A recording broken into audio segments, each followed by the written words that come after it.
Hello, আমি সুদীপ্তা। আজকে নিয়ে আসলাম গ্যাঁদালি পাতা। কে কে গ্যাঁদালি পাতা রান্না করতে জানে একটু কমেন্টে একটু বলো। আর এই গ্যাঁদালি পাতাকে আজ আমি বানাচ্ছি এই চনার ডাল, আলু দিয়ে। আমি নিরামিষই বানাচ্ছি, অনেক রকম করে বানানো যায় গ্যাঁদালি পাতা। আর এই চনার ডালটাকে প্রথমে ভেজে নিলাম, এর মধ্যে একটু নুন, হলুদ দিয়ে পেঁয়াজটাকে কুচি করে রেখেছি, কিন্তু এখন পেঁয়াজটা দেবো না। ঠিক আছে, চনার ডাল, আলু একটু জাস্ট একটু হলুদ দিয়ে নুন দিয়ে নেড়ে ছেড়ে নেবো। একটু রসুন কেটে, এটা অপশনাল, দিতেও পারেন।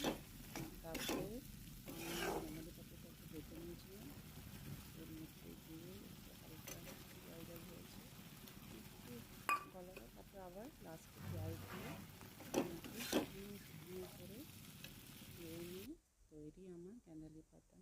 এইভাবে খেয়েছেন কিনা জানাবেন। ওকে, বাই।